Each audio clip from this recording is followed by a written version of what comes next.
Visakha board ప్రమాద బాధితులకు YS Jagan ఇచ్చిన హామీ మేరకు ఆర్థిక సాయం అందించారు. తన సొంత నిధుల నుంచి మొత్తం 49 లక్షలను బాధిత కుటుంబాలకు పంపిణీ చేశారు.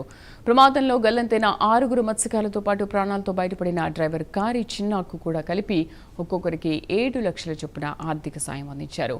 వైసీపీ నేతలు ఏవిఎన్ కళాశాల వద్ద బాధితుల ఇళ్లకు వెళ్లి చెక్కులను అందజేశారు. ఈ కార్యక్రమంలో కేకే రాజు, అమర్నాథ్, వాసుపల్లి, గణేష్, ఎమ్మెల్సీ కళ్యాణి తదితరులు పాల్గొన్నారు.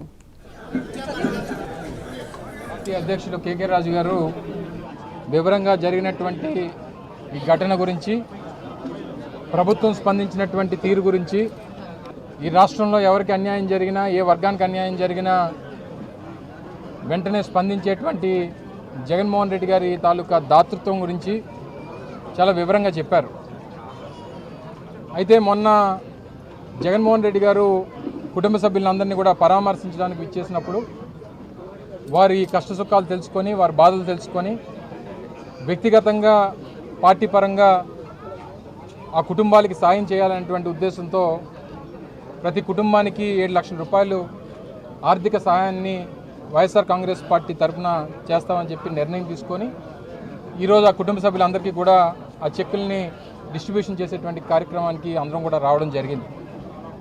స్పందించాల్సినటువంటి ప్రభుత్వం బోట్ క్యాప్సైజ్ అయినప్పుడు ఆ రోజు ఉన్నటువంటి చిన్న వెంటనే వారి కుటుంబ సభ్యులకి సమాచారాన్ని ఇవ్వడం, కొంతమంది మత్స్యకార నాయకులు జిల్లా కలెక్టర్కి సంబంధించినటువంటి ఫిషరీస్ డిపార్ట్మెంట్ సంబంధించినటువంటి అధికారులు కూడా సమాచారం ఇచ్చినప్పటికీ వారు తక్షణమే స్పందించకపోవడం వల్ల 6 ఈరోజు గల్లంత అయినటువంటి పరిస్థితులు కనబడతా ఉన్నాయి. ప్రభుత్వానికి సింపతి కన్నా ఎంపతి ఉండాలి. ఇదే మన ఇంట్లో జరిగితే ఏ రకంగా స్పందిస్తాము?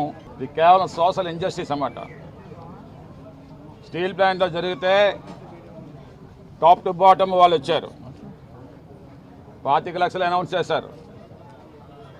అది జగన్మోహన్ రెడ్డి గారు ఏమో అక్కడ కోర్టు అని చెప్తే, సో మేము ఇక్కడ మత్స్యకారులు ఓకే, ఈ సముద్రం 950 కిలోమీటర్ల మత్స్యకారులు అంతా కూడా బతుకుతా ఉన్నాం.